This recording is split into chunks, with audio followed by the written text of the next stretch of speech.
here. That's all bullshit. But it's still the perception, and the perception is important, and it's also what's defined Enji's life. Because it's what he thinks about and monologues about at night. So, you know, all of the shit that he does and the things that he's ashamed of, it's not just like, this is this character's whole struggle. It's kind of just meant to be like, hey, this is sort of a loose personification of Japan as it currently stands. So all those slides that I told you are really just my long-form way of making this point. Do I need to talk about this anymore, or are there any questions? Bitchin'. So, like, also, when he's like, I can't believe America would fall. When he finally goes down, like, he throws a shit fit in the gym and loses it. And even Shoto's like, damn, he's yeah. So, like, it's also it's very Vegeta core of him. Which I love Dragon Ball Z, and I also love how very much my hero is like, yeah, I read all the big shonens, I read Dragon Ball Z, and like makes no bones about the fact that Enji is kind of our Vegeta figure all of the time. He's just so... I know, you're wearing cum dumpster shirts. I know. That's him. That's you? Are you wearing? He's actually dumb cumster. It is dumb. Excuse me. Sorry, I knew on site which y'all were going for. I don't know, it's just Vegeta's that like embodiment of a human spirit without being a human. Oh, I'm so sorry. Vegeta's just that like embodiment of the unbreakable human spirit. That man became a Super Without actually Saiyan being because human. he just wanted it. Yup. I do love Vegeta, but man, he is also a mess. He is an absolute Talking about- dumpster fire. talking Can we about get another mess. panel on Vegeta next year as well? I would so love it, but like, unfortunately, if I jumped in a puddle of Vegeta, I would only come up to my ankles, whereas for this one, I at least come up to my thighs. That's fair. Is that how, I wouldn't be able to, well, okay, I could fill an hour, but it would be like the stupidest shit imaginable. I'd be asking y'all, do you thirst after his biceps or his chest more? Be that kind of stuff. His picture. Could go to different. Obviously. The pink You shirt got the should- ideas. We started early. Huh? We started early. Yeah. We We can We can pivot, this is Vegeta's set. This whole slideshow, go on. Just forget it, scrap it, we're talking about Vegeta. Let me go to the image board on Google. Yeah. I need to throw something together real quick. Hold on. Back to Enchi just for a second. So, also I was like, we're gonna go train on this mountain or whatever. It's not just because like Japan is riddled with mountains, but it's also kind of supposed to, one, let you know for the umpteenth time, this dude is super Japanese, and even if he's not very like spiritual, shall we say, he still kind of does everything by like a more traditional book, even when he totally flubs it. So it's important that he often is thinking about, I'm going to surpass All Might. I'm going to go to the peak at the top of the mountain, because I know that they call All Might the tallest wall in the world, the highest mountain in the world. They call him all sorts of things, and in all these characters' minds, they're all thinking about what's the tallest peak in Japan. Why, it's Mount Fuji, and also that's what represents the country, and so does our number one hero. So all of that just kind of spins into itself. Those of you who are not super manga caught up, put your fingers in your ears for just a second for me, please. Okay, so when Shigaraki's like, I'm gonna destroy Mount Fuji, that's also really? talking about this too.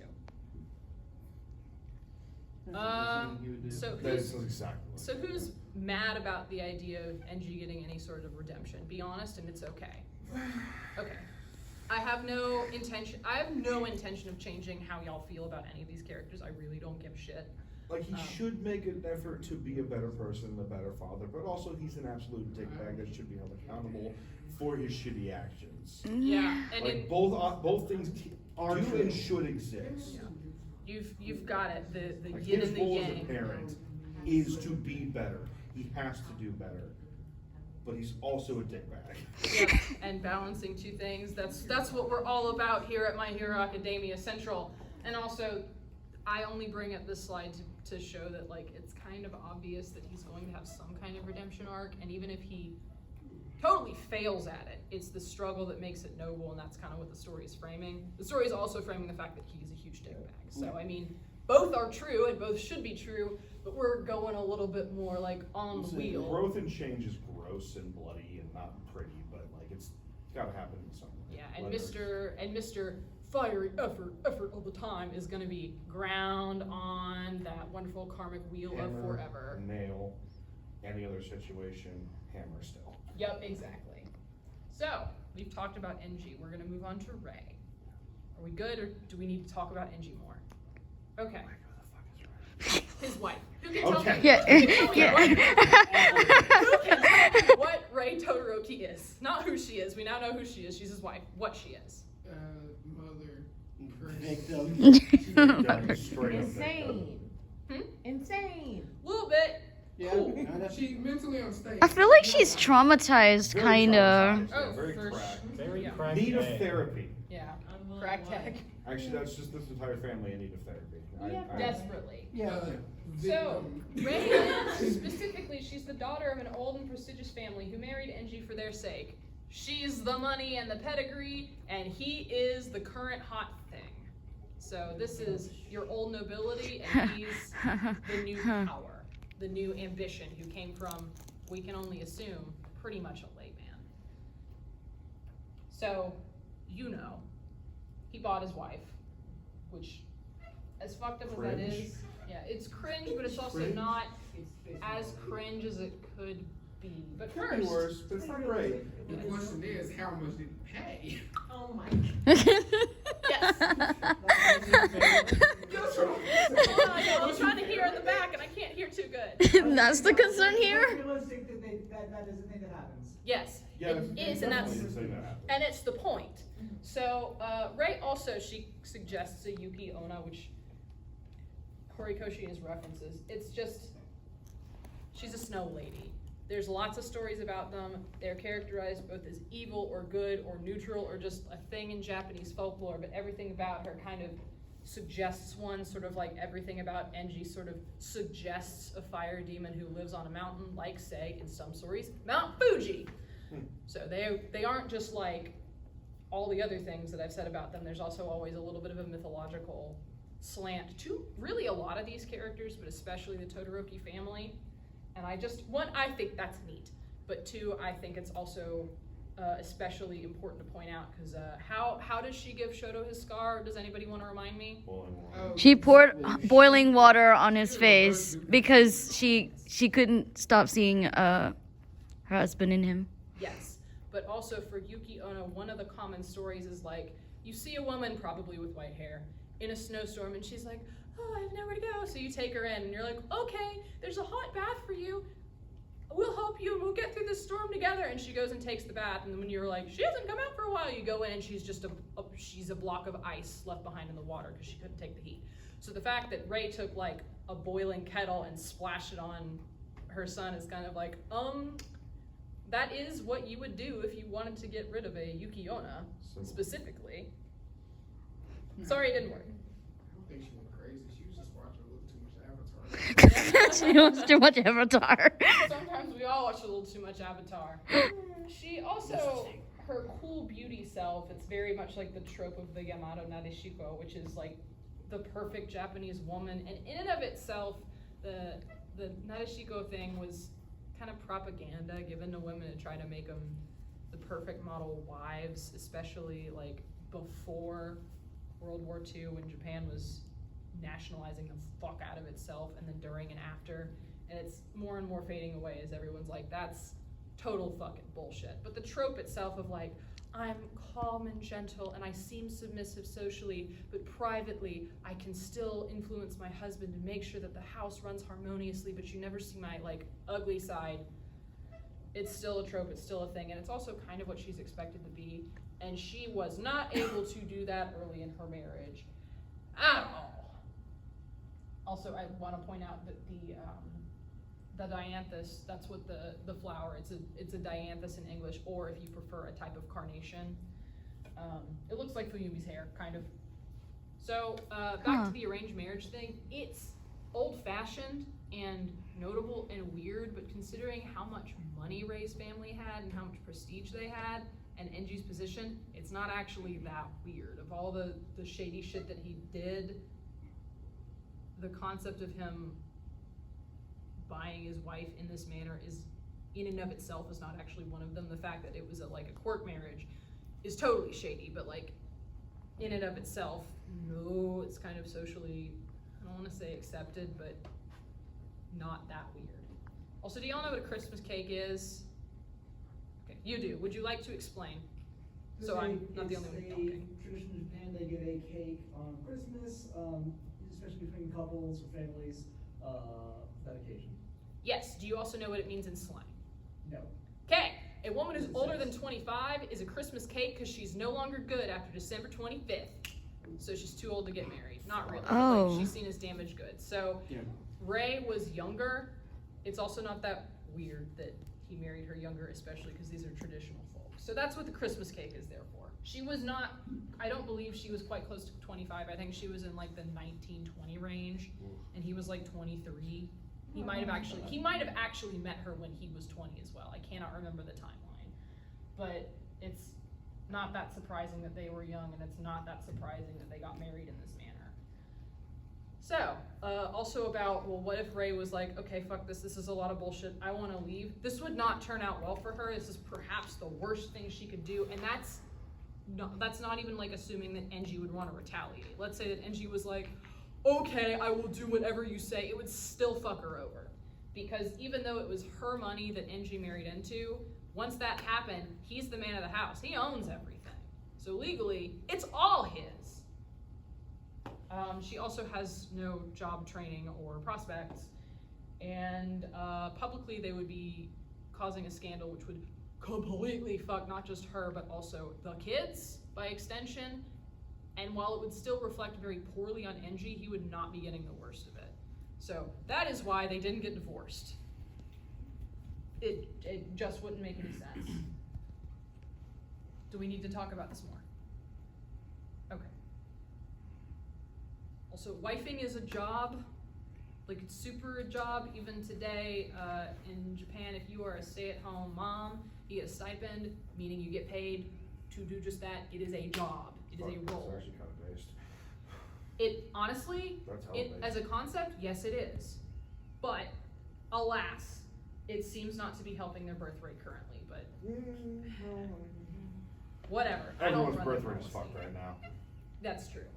So it's also kind of important to note that like it's not expected that they were ever in love. In fact, that would be wild. It would be harder for them to fulfill their roles as like Love man of the in this house economy? and yeah, no, especially for like a extremely traditional family role thing. No, the fact that they would love each other, that's laughable. Well, who the hell are you? And that's in like a good situation. So, the flower that she had. I also want to talk about that too. She talks about how, oh, you remembered that they were my favorite. It's like the one thing you remembered about me, but you remembered it, so it shows that you can do better. The bar's in hell, but we got to start somewhere. The flower isn't just it represents Toya. This is Dabi, his name's Toya. But it's also like the promise that they have to each other, which is of course personified in their son. So the flower is kind of doing double duty. It is a rindo, I always know them as a gentian, or like a balloon flower is a type of them. And they are, well, they're pretty and they're purple, but they do indicate some nobility through their blue color, but they also mean several things, including sometimes victory, and if like held upside down, like she's holding it. She later like holds the flower down when she's talking to Enji in the room, and there's a panel of it just like going straight down. That's for regret or loss. But the rindo flower is also in the oh goodness gracious, I'm forgetting their name. The clan that's made from relatives of the emperor that are no longer eligible to become emperor. Minamoto, the Minamoto clan. So a noble clan. This is the flower that's in their crest. And there are other, I'm sure, clans that also used this flower just in different like angles or different, graphic representations. But like if you see a Genshin, you're probably thinking of that. So everything about it talks about nobility, talks about no longer eligible to be emperor, all sorts of stuff. There's a couple of different ways that you could slice this particular pizza of Dabi and his flower. So, that's what I got on Ray. Are we good to talk about Toya now? Yeah. Yeah. Homeboy. Toya Todoroki is, I mean, actually, he's honestly cute as a button, Therapy. first of all. Huh? Therapy. Guys. Therapy. This kid, man. This kid. So, we might just need to, No, he got might need a plastic surgery. That's what all those third babies body are, to run right? through at this point. Can we get a third one? Third body for this Wait, third? dude. Oh, sorry, spoilers. Okay. Good to know. Anyway, yo, he lived and died for his father's approval, and then I became Dobby. Sure, whatever, drama queen. Okay. So, a lot of Toya's angst, or like the reason for it, I personally, and this is one of the reasons that I put together this panel, do not feel as well understood by most of the viewership because it's, well, it has to do with Japanese society and how households work. So my little cute diagram here, I've talked about Enji. I'm the father, I'm the head of the household, it's my name that's at the door, and I legally own fucking everything. The way that a household's supposed to work is mom and pop have a kid, and if it's a guy, that's their firstborn son. That firstborn son's job is to take care of them forever and live in their household and marry a woman that will also help take care of them. And then when they die, those two shift up and become the head of the household and the head of the household's wife, and they continue the cycle. The other kids are meant to go and start their own families or whatever. If it's a girl, go marry off and do whatever it is wives do. And if it's a boy, go and find a wife and create your own separate households. That's the idea. So Toya's like role in life, especially because they were an established, prestigious family with money and power, was set. Not just as like, I'm living the good life necessarily, but like, no, this is what you're doing. So mold your identity around it, motherfucker. This is what you are doing. And so when Enji is like, you can't inherit, I'm sorry, you can't do that, he's denying him the first son role. And one, that it kind of, in theory, shatters the household system completely, the EA household system. But also it removes Toya's entire identity because that whole building block is just gone now. What's he gonna do if he's not gonna inherit the family business? What's he gonna do? Sorry, did you see that? Oh, thank you for smiling at Shoto. Light of my life. Mr. Baby. Yeah, hey. So, I think it's important to know like how this works and how very jarring it is to be like, I know you're the first son, and around you socially and everything in your life, in your world, especially because we have money, you should know exactly what your life is gonna hold. And now that you're like 11, you're not doing that anymore. At all, whatsoever. Toya's biggest issue is really more an identity crisis. Because Ray finally realizes, I should probably ask what the hell my son wants. And it's like, do you even want to be a hero? And no one's even asked him. He's not even asked himself, do you want? You good, bro? Yeah, so that's the most jarring part about it is like, he's never thought about it. And since this is a court marriage, the second son doesn't get it either. Yeah, so that's like, it's a huge slap in the face also to Natsuo that, and she's like, yeah, the third son's gonna get it. Cool. Like it is 13 levels of fucked up. It's also like one of the rare cases where Enji and Ray were both like, you know something? In this moment only, we should westernize. What? About this? About this one thing? About this one thing and for all the wrong reasons. It would be, You what? yo, like of course you think the West is awful, because like the one time you try to do it like the West, you utterly fuck it up like this. Wow! So yeah, Shoto coming into the picture is a big fucking deal. So let's talk about Toya's name. So we got lamp and arrow slammed together, and you get Toya. And that in and of itself could be nice, like, oh, it's an arrow of leading light. I have also personally interpreted this as, yeah, you're the arrow that's going to cleanse the demon of the goddamn West from this fucking country since Enji can't do it. We're gonna shoot that motherfucker in the back. That's how I've kind of always low-key interpreted Toya's given name. It's probably meant to be more straightforward than that, but the reason that I tell you that is there's an anecdote that someone told me, I cannot source this, about, so New Year's arrows. Over here I've got them on the slide where you go to a shrine, you buy a hamaya, and you have a good luck charm. Hooray, hooray, hooray, hooray. So bows and arrows are sacred to an extent in Japan, and they are the traditional weapon. Does anybody play Legend of Zelda? Okay, so how old of games do y'all play? How far back? Okay, the bow of light's more important than the sword. Always has been, always will be, and part of that is because of this connotation of like, the bow and arrow are what cleanse a temple or a town or whatever of evil. We do it with an archery contest every year, everywhere. And in this anecdote that someone told me, the head priest steps out and shoots an arrow at the sun with the idea being like the light of the arrow, or the light of the sun is carried by the arrow, and it shoots the bad luck of next year, and it cleanses the area. So specifically that story is what I always think of when I think of Toya. So that's why I always interpret his name that way, though other people will be like, where the did you get that? So that's where I got it. Now you know.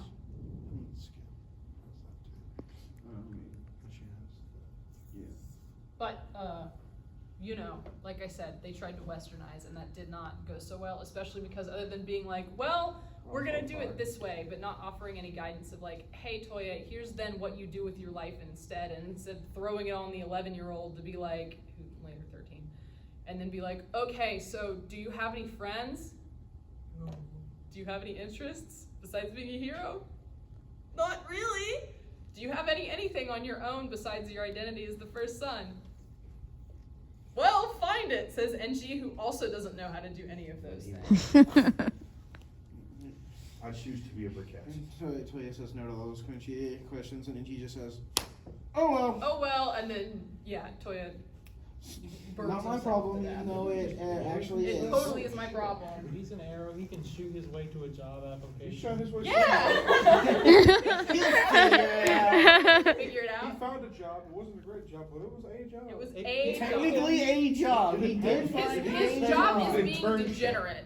That counts. Oh. Internship that may have turned into a future career. But Yeah, you know, he's filled his days with activities, let's put it that He way. he gets paid exactly what he wants to get paid. Which is Nothing. nothing. Which is in destroying his own family. Yes. Just So- goof and all. So that is, you know, it's not that surprising that NG, who's constantly like burning with the effort that's being put in these directions that help him absolutely not a whit, and also does not help his family any, continues to do so and doesn't do anything differently because he doesn't know how, and just everybody burns in this household unless they're ice folks, and then they just melt. So that's who Toya is. Let's talk about Dabi. He is a spurn creation seeking revenge on his creator. It's very Frankenstein of him, and I that's mean- because he is a Frankenstein. Yeah, reference. hold on. Yeah, we're gonna get to that. But he's also a couple of other things too. So, Dabi, the name he's picked, yes, it means cremation. I do not have a slide for this, but I'm going to tell you this. I always screw up how to say this, but there's a turn of phrase. I believe it's Ryutobi Dabi, but the idea is it's a dragon's head on a snake's body. Like, oh, that looks so cool, but then it was very disappointing in the end. Mhm. And Dabi is kind of like a wink, wink, nudge, nudge to that. So his villain name is Disappointment. Damn. Well, that's I mean- depressing. That's pretty valid though. Like, It's Yeah. so He's depressing, a though. felt like he was a disappointment. And- I mean, he probably, yeah, he felt that way, but yeah, damn, And that's, also, like, that's sad. whenever he uses his blue flame, he burns up brightly and hugely, and to borrow a word from President Bigley, but then he just Bigley. but then he becomes a briquette because he can't sustain it. So he is not lying. He is a dragon's head on a snake's body. He's not. Flashy for like 2 seconds. He's flashy for 2 seconds, but unfortunately lacks the follow through. Though in his case, it's because he physically cannot do it. But anyway, on its own, it just means cremation. And it is notable that the family did not take care of the body in the way that they should. They only find one bone of his. Hello. Sorry, we forgot the speaker. Oh my goodness. Where is it? It's on the table. I'm gonna just sorry. Go, yeah, grab it. So that's interesting that they don't put the body to rest in a traditional way. They don't give it any respect because they can't find it, truthfully. And that's Because I it's not wonder dead. Why? No, it's it kind of was. So they, Is it really his bone? yes, actually, it is really his bone. Oh, It is really his bone. So they took what. Those of you who don't want manga spoilers and don't know what I'm about to say, please close your ears. They, all for one and his doctor boyfriend, scooped up the little charcoal briquette of what was left of Dobby and said, "We got some spare parts lying around." So he is almost a Nomu. Oh, God. Oh. Okay, unplug your ears. So that's what's going on with that. This doctor boyfriend, you're gonna just skip by that. That's There's Hold so on. much going on in this manga. I love this You're manga. not gonna. Hey, you're not just gonna move on like you didn't say what you just said. You know, you're right. The I- sexual tension between All Might and All I for One did- is palpable. That guy, it's palpable between a lot of people. Someone in the back. Yeah. You two should fuck. So, anyway, so Toya's like earthly attachments are not put to rest, and neither are his family's, feelings about him. And so he comes back from the dead. Right. Woo! And it is very much a whole Frankenstein. Why am I imagining him like just floating around creepy like a ghost? Like, just like Because So also this thing is a Frankenstein poster. Not pastiche. What's the word I'm looking for? Y'all can figure it out. But he is, in addition to being like, "I'm Frankenstein, Daddy, don't you recognize me?" He's also the family's ghost. I think particularly he's a yurei, but I don't really care what kind of ghost you want to classify him as.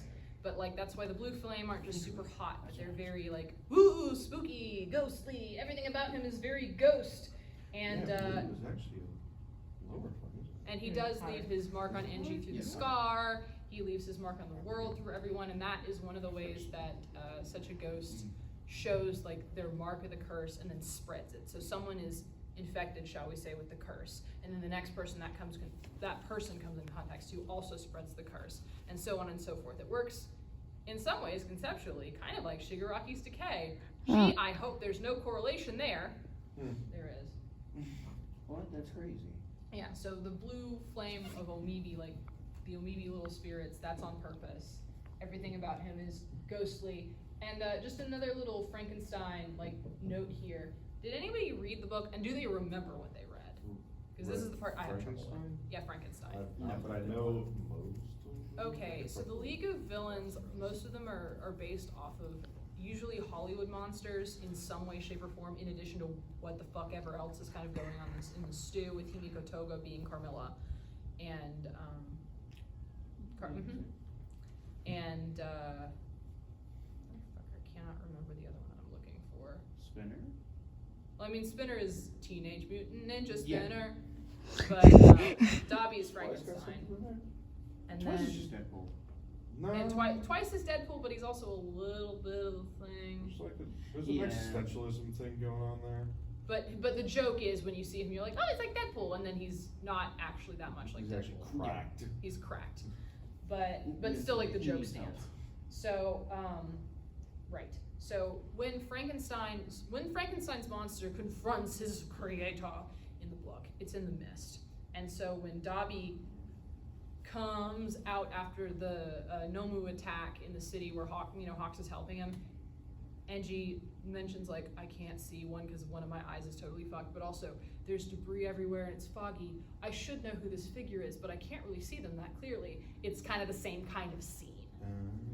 And also like the monster, the creation's weakness is fire, but also he's it's the story of the modern Prometheus, so he's also has an affinity for fire at the same time. So even though it's not like exactly beat for beat the same, you're supposed to be like Frankenstein whenever you're reading about Dobby, but you're also supposed to be like a ghost. It does give the vibe too, because like Frankenstein is kind of the victim of that whole Yes, thing.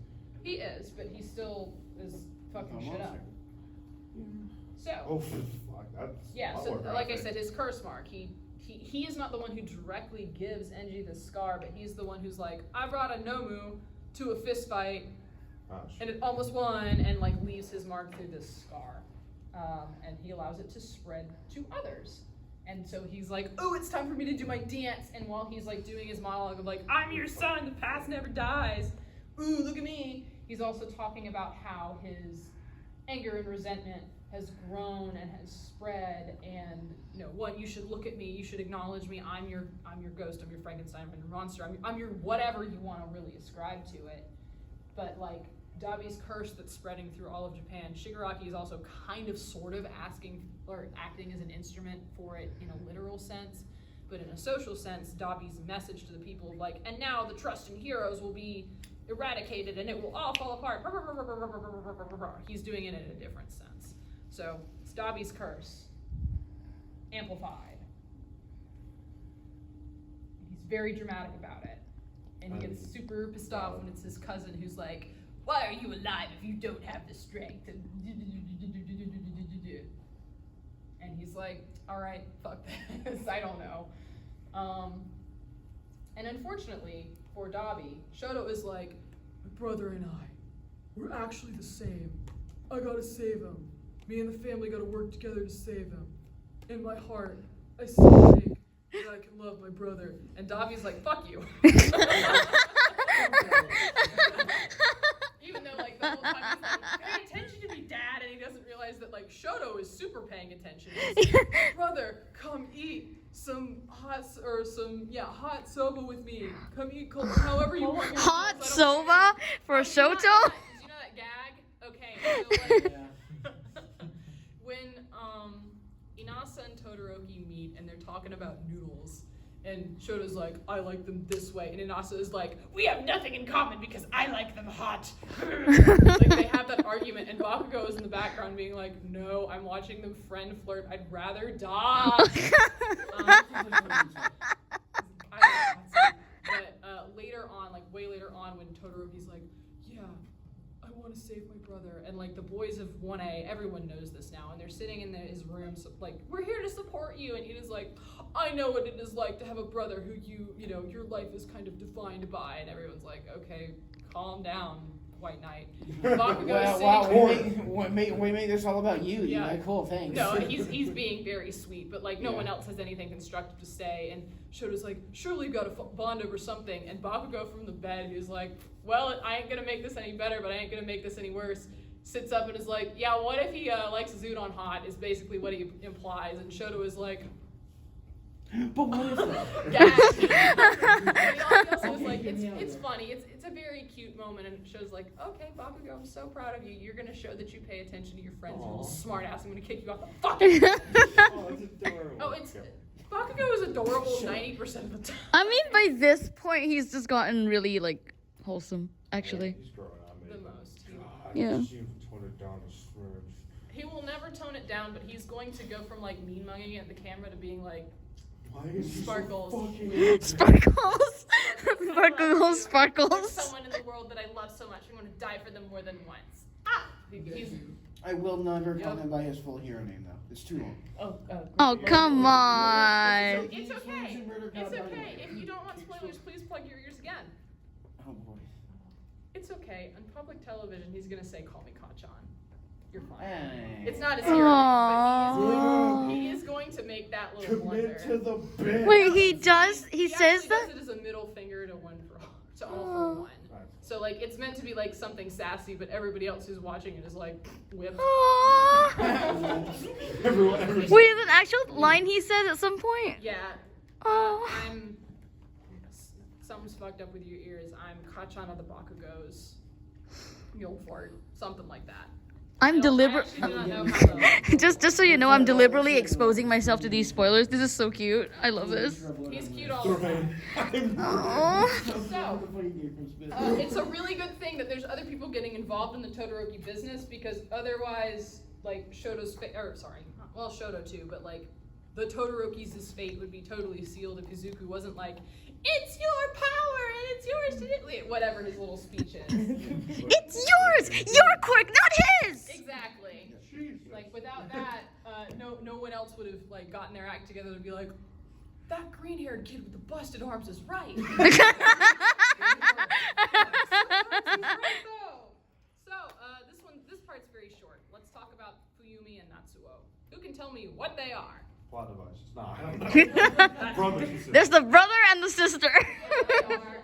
And there's not really a whole lot to say, but Fuyumi is the sister who just wants everyone to get along. Natsuo has a grudge because everything sucked in his. Yeah. Yeah, I'm not what has every right to have a grudge. You Oh the my one god. trying to keep Todoroki from wanting to jump off a bridge. Kinda. So, the thing about him is that Fuyumi is very much like the modern woman of she's in a shit situation where like she has her old traditional family weighing down on her and there's no first son anymore in their case. So she's doing all of that work and also their mother has fucked off to try to get better or mostly just try to avoid her husband. And also she still is expected to have a job and get married and have her own household, which is super not fair. So like Fuyumi is kind of getting crushed. Meanwhile, Natsuo is like very aware of it, but also what is he gonna do? He's a second son. He isn't inheriting anything.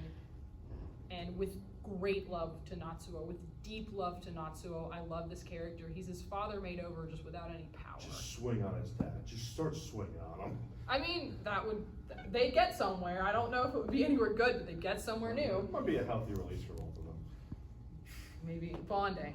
Healthier than where they currently are, Yes. anyways. So like, but that's the thing about Natsuo is like, They as literally much shit as he keep getting talks, worse. he is kind of just like his father, but the situations are different, so it's not as like toxic and horrible. But I'm Tried to overcorrect and then intentionally became the same person. yeah. I mean, he's never gonna be like, I have my flame quirk and I talk about how much I want to surpass All Might all the time. So instead of talking about that, he talked about how much his father sucks. Hey, you know what?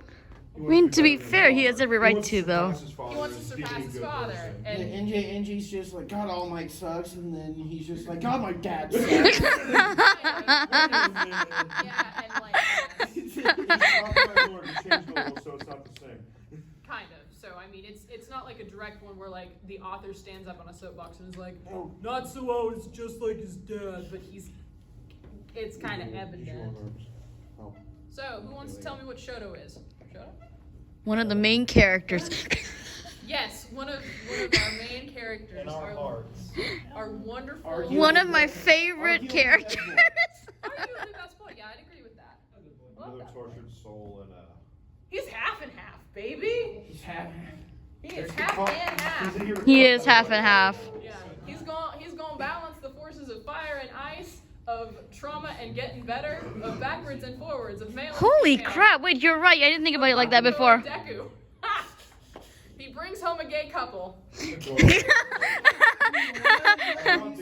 getting with Ochako. I don't know what she's talking about. Are you sure about that? She's lovely, and I think she would be very excited to Oh, have yes. you join them. No, Choco just wants her boyfriend to have a boyfriend. They can go on little boyfriend dates. Yes, of course. They're bringing Ochako's girlfriend. Okay, so we have. It's Mina, right? It's Mina, right? No, but that would be very cute. That would be cool. Who's the Chaco's girlfriend? Close your ears if you don't know this. Oh shoot. It's Toga.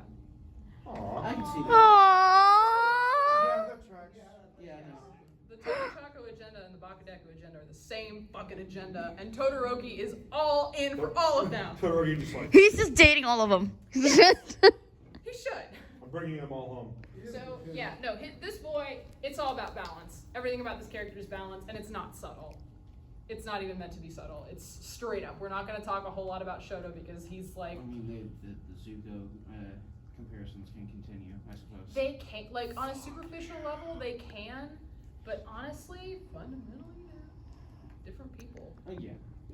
I would also argue that in his special way, Shoto might be funnier than Zuko, but only because he's totally unaware of it. I don't know. That's fair. Rough Buddy's pretty good. Oh no, like I said, that's Rough Buddy is really good, but like Shoto is, I don't know, I think the hand crusher is charming. I think The hand my crusher. smile will kill women is charming.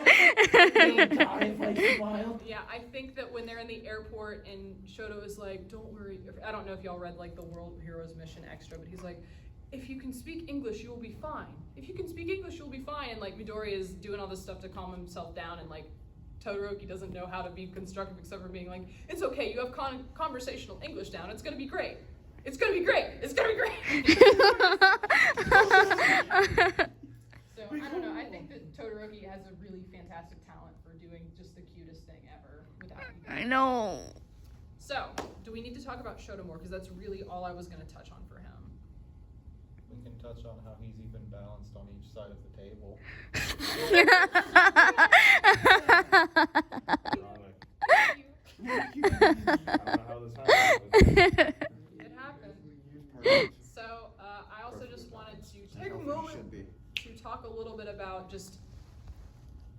suppose this is a bee that I got in my bonnet.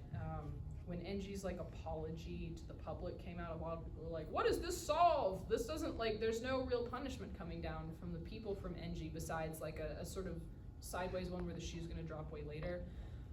But the reason that I liked that scene and found it very interesting is that was actually not Enji's moment to be punished. That was Enji's moment to actually call out everybody else and be like, what the fuck are you doing? Enji was the agent of punishment, not the recipient of it. So, also though, shame is a punishment in and of itself, so the fact that Enji had to stand up and apologize, like that is already a sort of punishment, but the nature of it is just a little less direct. Also, please pay attention to Peter Griffin in the corner there. I don't know. I just... Lois, I'm in My Hero Academia, Lois.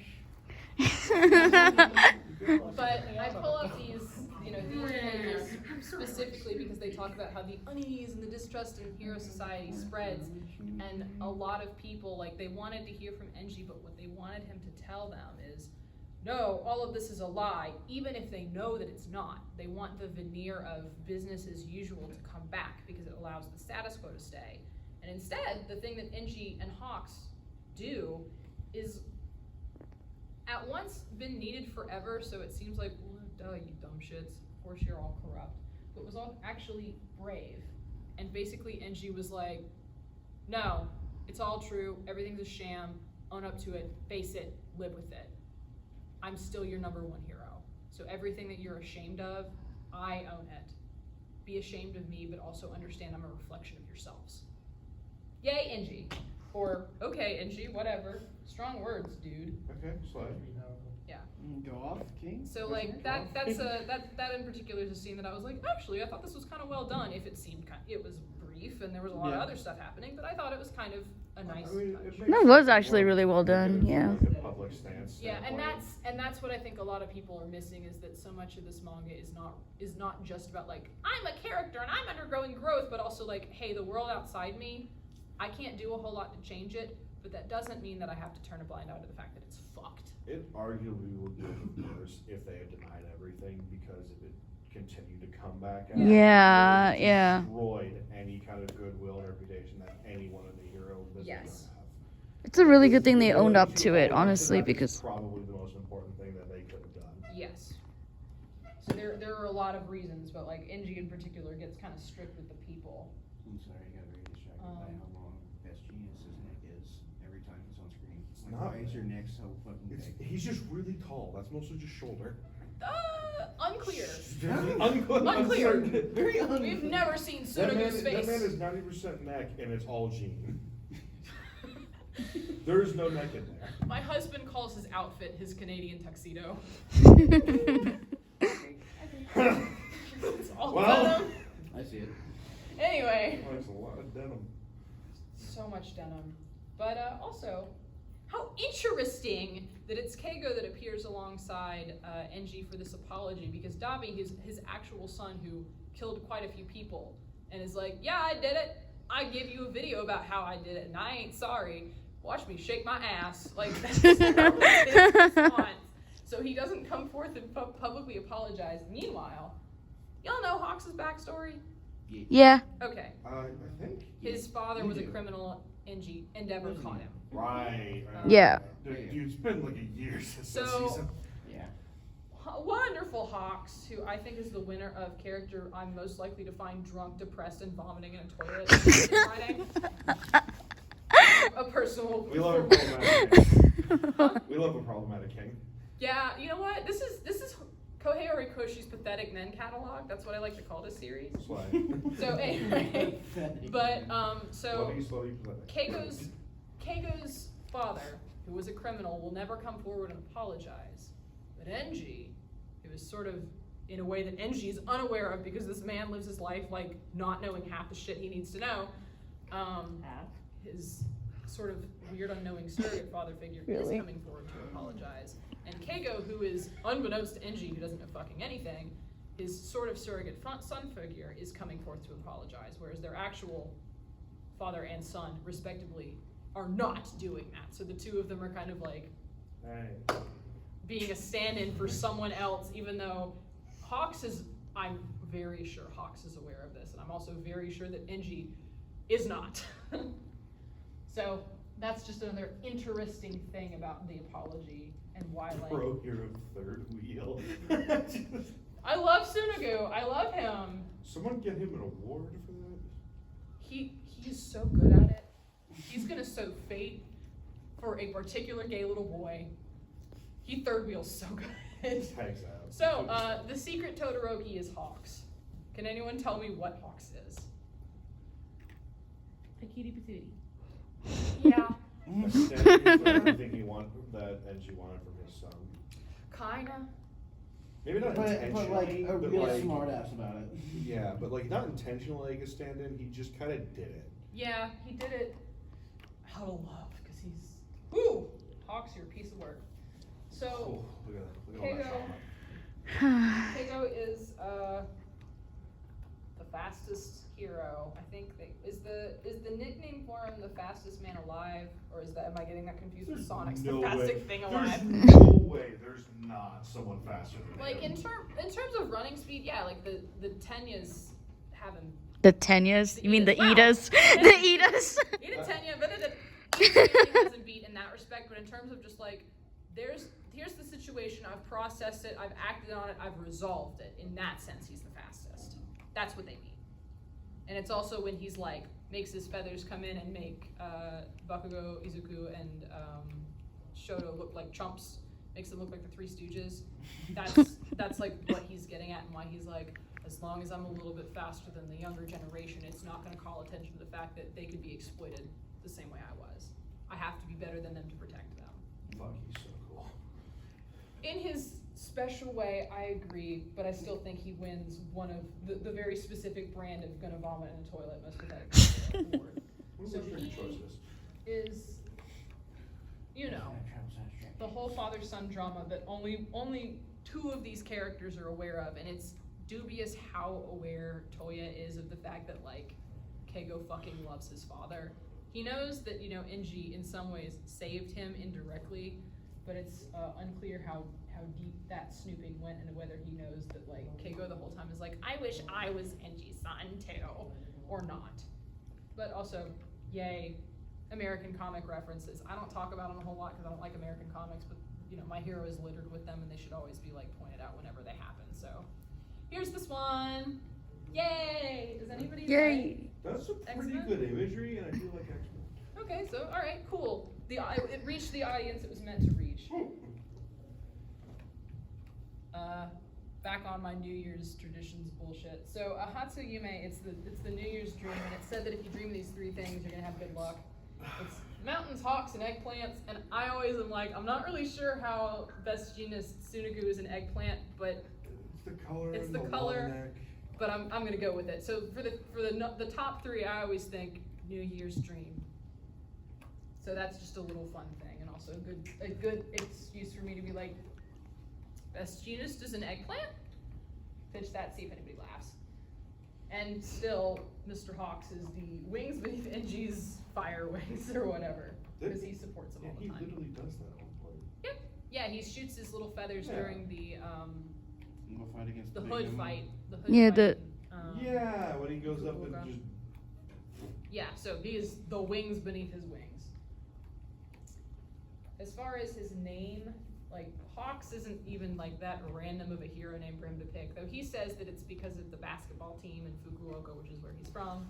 But it's also in his name of, like, Taka for Takami. But his whole point is someone who fucked up a whole lot and becomes enlightened and can now guide others to become enlightened too. And he's gonna do it indirectly with Enji by supporting him always, I guess. But he did have to fail first. I'm really sorry, G. Oh fuck, that's really good too. I need to get these books. Horikoshi's art is beautiful. Yeah, that's fucking gorgeous. Yes. I like manga, I like anime, I can say a lot of nice things about pretty much any big shonen creator, but Horikoshi in particular kind of consistently knocks it out of the park, and even when his art was not as good, he was always good. So, just gonna throw that out there. But yeah, Oh, speaking this of fight can Ooh, stay I up like here. that. there's a lot of art of like hawks just being hot. So Wow. Yeah. I'm questioning some things about myself right now. pretty boy hawks. Get him, buddy. I mean, Just remember that he's gonna be drunk in a bathroom vomiting. That's What are you talking about? I think he can pull it together, but that's how I feel about it. For those that read the manga, was anybody really sad when he like held onto Tokoyami just in panels in the back? Never mind then. Okay, everyone is fine. It's just a really sweet moment. So right, wait, that happened? Oh no, that does sound sweet. it is very sweet. Everyone is fine. Everyone is fine. That, It's just it just sounds sweet. Aw. he returns the favor for when like Tokoyami pulls him from Dabi's flames and is like, "You're not dirty hawks." It's the reverse of that. That's so sweet. This is nothing stated explicitly in the manga, but I'm going to talk about it a little bit while I've got all this shit up. So, the area of Japan that Hawks is from is called Fukuoka. It's on the it's one of the southern islands, and I've already talked a little bit about class in terms of the Todorokis, where like Rei is highborn, Enji is standard dude. Hawks' family, they were very poor. You could interpret that as that they actually were members. Japan has a caste system that they are getting rid of, but it still exists. You could interpret it that Hawks' family was a lower caste, and the last name Takumi is also suspected to be a common last name amongst those that were butchers, and therefore in a lower caste to those for whom castes matter. And a lot of the storytelling that's for shoji, those of you who have read the manga, shoji, the heteromorph and like heteromorph story, and when they like get in his face and are like, "Your life is better because you're from the city. You're from the city, aren't you? Fuck you." Like the reason that happens is because the allegory isn't about race, it's about caste and about socioeconomic placement. So you could interpret that like Keigo is socially lower and dirty. That's the other reason that Tokoyami might be refuting the fact that his wings are dirty. It's not just like they're dirty because you've killed people, though in story that's all we're supposed to care about. There's also just kind of this undercurrent of Hawks may actually buy into a little bit of the fact that he's supposed to be a lower caste, and then therefore the fact that he projects so strongly onto Enji, even though it still supports that like strata of you're lower and like he's higher. There's something kind of twisted about it if you view it from that lens. I really can't speak a whole lot about this because obviously I am not Japanese, but I know enough about it to be like, I caught that, and I don't know how innocent that's supposed to That be. also So feels kind of more of that like thin veneer, because Enji, while he has status now, wasn't highborn. he wasn't, but he also didn't have a caste. He was at least casteless. Yeah. So that puts him. You're not a filthy butcher, and you're also not part of the southern like section of Japan, which is more like it and Hokkaido are the most well known for having a population that isn't just Yamato Japanese, which is a lie. There's not really exactly such a thing. Does anybody know what that term means? No. Okay, so History time. yeah, Yamato was the name of the seat of power that the eponymous clan set when they made the first imperial, the first empire of Japan under an imperial system. And later on, especially before World War II, when Japan was like on its nationalist shit, they wanted to show the perception of a totally unified Japan that included completely homogenous race. And like this effort, this is not the first time that it happened, but it's like the big push. So everyone else's caste, race, any sort of ethnic markers, any local color, shall we say, was a race, and everyone, you're Yamato Japanese, which is so not true. Like the folks of Okinawa, they are their own people, and places like the whole Kansai region also has some beef about this, and Fukuoka is even farther over and still is kind of included in just like that general swath of we definitely had an identity. It still shows up. It's why there's still some stereotypes for anime characters that have darker skin, not as in like they're black, but just they have a darker skin tone. It's because there's implications, wink wink nudge nudge, about that. So like that still exists, and it's Hawks' placement name subtext of being dirty, all of that just kind of feeds into that. So that's just something worth mentioning. Research that on your own. But it's also good to know that Keigo is not immune from the extreme simp gene that every single character has, just who it's for varies. His story, in a lot of ways, very much kind of represents Izuku's in that, like, I want to reach out your hand, and Enji, of course, denies him in first, and Bakugo denied Deku, and of course, like, if you put All Might and Katsuki into the single entity that is whatever you want to call that, that's sort of what Keigo's story reflects with. It's the desire for a father figure. Also, I might have just informed you a whole lot of shit about Bakugo and Izuku's dynamic through this as well, huh? Yeah. Yeah. It's all over the place. So just, I like to point that out because I think There's a lot tied into itself in this. there is. I mean, everything's kind of connected, so. Yes, Everything's as I talk back to All Might, I feel like too. it is. It really and truly is, and that's kind of one of the things that I find impressive about this manga is that Horikoshi was like, this is my thesis statement and I shan't stray. Like, even when this does not land for my audience, I still am gonna hold consistently. But, you know, here's more of them being like, and there's a guy that I just over food admired and kind of mooned over, but didn't necessarily say anything about. Which for Keigo, it's when he invites Enji to his favorite restaurant, and for Izuku, it's when he totally ignores Tokoyami and does not pass on the Ponzu because he's too busy going like, I can't believe I'm having a normal conversation with Kachan again. Gag me, dude. But that joke was also pretty funny. And Tokyo was like, "Hey, Doria, please. Doria, please, Please. okay? I Wow. need to stop looking at him and pass me the sauce. I understand the thirst, but please." Please, good. So, yep.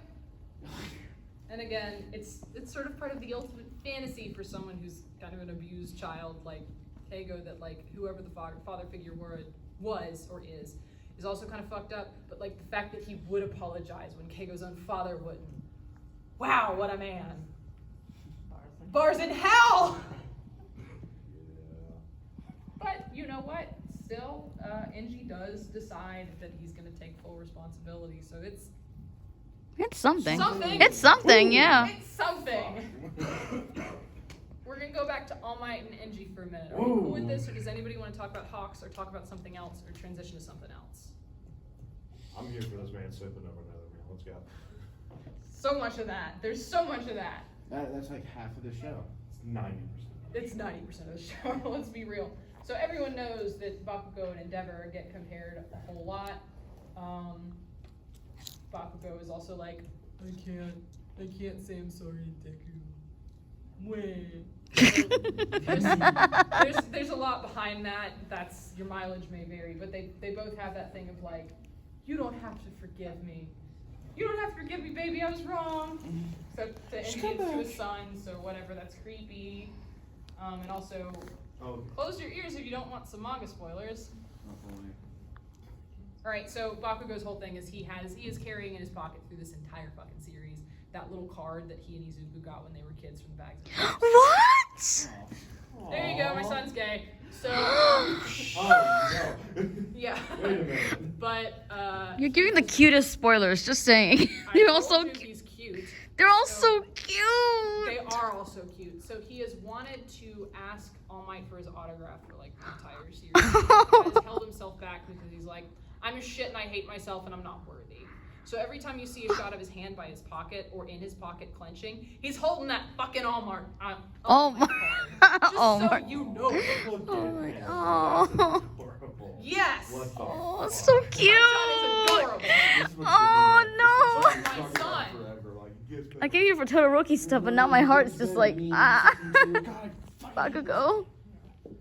So, yeah. So, like, they're both like, I'm not worthy, I suck so much ass for a lot of the time. And, like, Enji's all like, I'm not gonna have a redemption arc. It's not gonna happen. I'm not gonna rise like the Phoenix. I'm not like Deku or All Might. Wah! And I mean, it's not gonna be that glorious. It's not gonna be that great. He's kind of writing the shit on himself. But we'll see how that really turns out by the time the story ends. Especially since he is, like, all-mighting the fuck out of his panels. Fuck me. Through, like, This is everything. really good, though. I mean, like he said, right? Watch me. Yes, exactly. Like just watch me sort of thing. Like it's all very, you may not be All Might, but you are stepping up. So Aggressively good job. All Might code. You're perhaps the realest number one we've had. This is just a synopsis of like, hey, their story's kind of identical, including the fact that like they do the arm thing. For Enji, it's the opposite arm. But still. Still find it really funny that the audience was like, "You copied All Might." No, that's a different hand. Yeah, That's what I it's all mean. mad about it. I But like that. It's like, no, I used my other hand. It's not. The parallel It's being not All marked, Might. his face being marked versus All Might being marked with like his injury. Like his injury in his Yeah, stomach. they're very similar concepts. yes, and also where a character gets injured is a good thing to pay attention to. Because lots of other characters will have very iconic scars that will make you think, that was very All Might of them. Or, that was very Shoto of them. Hmm.